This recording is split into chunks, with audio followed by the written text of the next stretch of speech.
So everybody's a little bit different, and some coaches bring different strengths to the table as well. So I think there are 3 facets to coaching. So it's obviously the technical, and then you have the tactical, and then you have the emotional. It's the ability to communicate messages, explain yourself well, so the player understands exactly what you're trying to accomplish, and you're selling the big picture, the belief in what you're doing to your player. And that's something that you learn as you go. You're not very good at that when you start coaching, and as you get a little more experience and you work with different players, then I think you become much better at that as well. So I always say that when you're interviewing for a coach, whenever your next coach is, when you're interviewing people and they talk about the technical, the tactical, and the emotional, and a coach says to you, no, I'm really good at all of those, then you need to run for the hills. Because nobody is good. And I'm not so great at the technical. I've always known that. I'm working with a guy now with Yannick called Simone Vagnozzi, and he's awesome at the technical. And so a lot of the technical changes, we talk about it obviously, but a lot of the technical changes that he's making with Yannick, I leave it to him because he sees that big picture a little bit clearer than I do. And then we're both okay at the tactical, and I'm a little more better at the emotional and the communication and how to deliver a message and whether or not it's getting through, and keeping a good culture within the team and making sure everyone's sharing information and we're all working together, because I have that experience. So together we've been a good mix so far for Yannick. But it's really important to make sure that when you are interviewing and talking to coaches that they don't sell you on something they're not. Yeah, which you probably had that before. The window for coaching in tennis is maybe 3-4 years, and if it goes any longer than that, it becomes more of a coach / manager, protector, just making the player feel good role, because there's about a 3 or 4 year window where you can impart everything you know. And that's the thing about coaching also, is that the better style of coaching is to coach a player to teach them, so they can problem solve for themselves. Yeah. And so the player will get to a point after 3 years and go, you're about to say something? I know what you're about to say. and you do it already, and then you go onto the court. So there's not as much need for you to be around that particular coach, and after 3 or 4 years, it's time for somebody else, a different voice, different inspiration, different message. The other way of coaching is to have that player rely on the coach. Let me tell you what to do. Not explain to you what to do, just I'm going to tell you, take the forehand cross court, or come in more, or whatever it may be, but you're not really explaining it. So that ends up where the player relies on the coach too much for the tactical side of things, and the coach is cementing their position with that player for a long time, but not really helping the player become better through problem. Andre taught me how to communicate, how to analyze matches, how to break down, how to talk to a player in tough moments. He taught me much more about coaching than I taught him about tennis. But one of the things that we really concentrated, and this is more an extension of Brad Gilbert. Brad spent 8 years with Andre. They had a remarkable career together. I think they won 6 majors together. 8 years is a long time. It just got to a point where, as I said before, Andre just needed a fresh voice. I come in, I continued the work of Brad's, in that sometimes Andre would play into the hands of his opponent. So Andre always wanted to walk onto the court and play his style, his tennis, because he knew that his style of tennis, a bit like you, his style of tennis was the best style of tennis in the world when he played well, and no one could beat him, and he didn't care what the other person did, he just wanted to go through that opponent.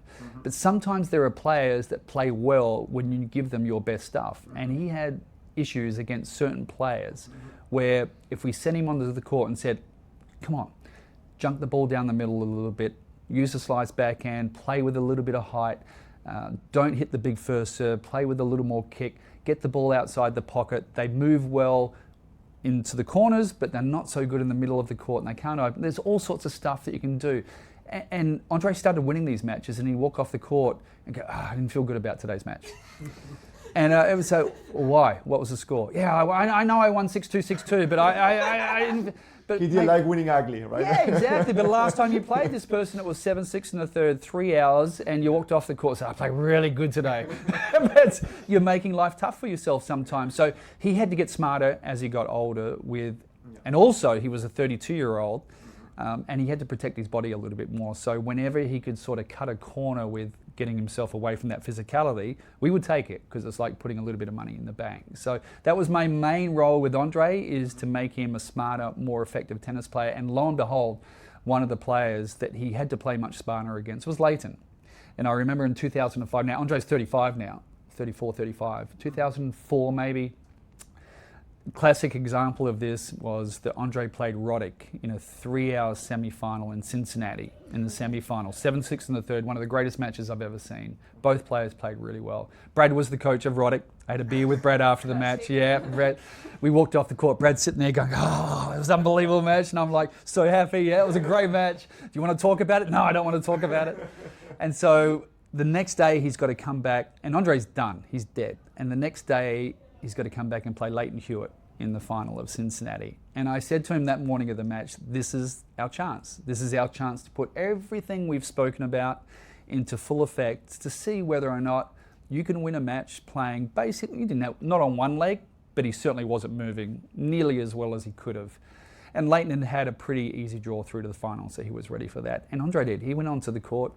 He played so not like Andre. He just did stuff that Andre never does, and he won in 3 sets. It was amazing, and we walked off the court, and honestly, it was one of the most satisfying coaching moments that I've ever had. He'd done way more in the game, but to win that tournament the way he did, that was a really satisfying moment. So I guess it's the little things you look back on. So it's if I'm coaching you, and you're playing, let's say, Rybakina, big server, whatnot, and I know you like to be aggressive on the return of serve, and you like to stand in, you like to go after the serve, and you're missing too many returns. So coaching is about showing you a different way, not necessarily telling you what to do, but giving you options about what to try. And I come over to you, Caro, and I say, maybe we need to back up a couple of steps because you're playing someone and you're making too many mistakes. So back up. And you look at me and go, Darren. This is the way I play, because every now and then I hit a good return and I get a free point, and this is where I'm standing. So I'm giving away my greatest strengths. No, I'm going to stay with what I do best. But if I come up to you and say, Caro, this is what's happening. You're playing someone that's serving 4 or 5 miles an hour faster. We don't have the time to take that big swing. We've got 2 choices here. Firstly, you can shorten your swing and block it back. The problem with that is you're on the baseline on the return, and if you don't hit it perfect, you have to back up 2 steps, and their +1's going to hurt you straight away, and that's not a good place to defend from. Or we can take 2 steps back and take your full swing and go after it. I know you're not going to hit as many winners, and you're not going to win as many free points, but then they might start taking a little bit of pace off their first serve, knowing they're not getting the free points they were getting, and then as they throw that ball toss up, you can go back in and surprise them every now and then, and we could throw off their rhythm a little bit and get some. So if I say that to you, you're going to look at me and go, okay, we change it, maybe we try it at least. But if I tell you what to do, hey, we need to do this, you're probably going to be a bit stubborn, like all great players are, and go, no, this is the way I need to play. So that's coaching. It's about the way you communicate a message and show the big picture, and not necessarily telling the player what to do, but giving the player options. And then you'll go, all right, we try it for a few points. And if it doesn't work, then I go back in. Maybe my worst ever coaching moment happened after that.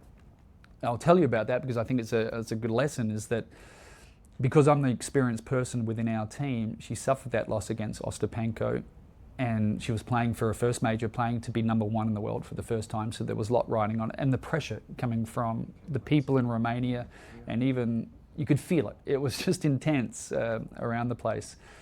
And I knew she was destined to win at some point, but you never know, right? You've been to 3 finals and you go, I'm not sure it's ever going to happen for her if you let this one get away from you. And so I decided through that period that because I was the oldest, most experienced, that I was going to be positive, that I'm going to just sell her positive story. Simo, it's all good. We're going to get there. We keep fighting. We get back onto the court. We keep working hard. We keep evolving your game. Put a smile on your face. Let's enjoy the tennis. But it was the wrong style of coaching for her because she was suffering inside with doubt, with the match that she lost, with the fears, with everything. And I was showing no empathy. I wasn't suffering with her. I was suffering, but I wasn't showing I was suffering. I was positive, and she wanted me to be miserable like she was. But it's true, because misery loves misery in the tough moments. And all she wanted to see from me that I was feeling as bad as she was. And so we went through the next 6 or 8 weeks where I was super positive and thinking I'm doing the right thing as the leader of the team, and I'm just running her into a hole. Yeah. And so she ended up taking a few tough losses. A couple of more matches she played were for number 1. She lost those. Then she played Sharapova in the first round of the US Open. Huge match. Lost to Sharapova. Actually played quite well. Lost to Sharapova in the first round of the US Open. And after the match, she comes over and sits down. She's got tears rolling down her face, and she asked me how'd I play, you know. And I started to talk about the technicals, and I was an idiot. And you know, yeah, you play, but maybe we. She didn't want to hear it, and she got up, and I was halfway through a sentence and walked off in tears. And as she's walking off in tears, the physical trainer, Teo Cecil, who was the physical trainer, you remember him, the big guy, exactly, was walking over and he's looking at me and he's going, as he's following Simona to the locker room, and I'm like, ah. And he comes over to me later and he goes, hey, listen, I know what you're trying to do, but I think sometimes you've just been a bit too tough on her. You know, she's a young girl. No one expected her to be a great player from Constanța in Romania. She's doing her amazing things. Maybe sometimes you just need to give her a hug and tell her you love her. Yeah. And validate her feelings as well. Yeah. And I'm like, I'm not. So I thought about it for a day or so, and I ended up, the next day I saw her and I walked over to her, and I did. I was wrong. I walked over and I said, hey, this is all on me. The last 8 weeks is on me. I made such a mistake. I tried to be positive and whatnot, but I know that you're suffering, and I'm suffering inside. And I started having tears, and I gave her a hug. She was crying, and she goes, I've been waiting for this hug for 3 months. You know, I'm so happy you gave me this. All right. I said, if you want to fire me now, I'll walk away. No, it's okay. 2 weeks later, she goes and plays Sharapova in Asia, beats her 2-2. Nice. Like, all the pressure was gone. Everything was relieved from her shoulders, and she could start to enjoy her tennis again. So it's different way of coaching. Not my style of coaching at that point, but she taught me a really big lesson.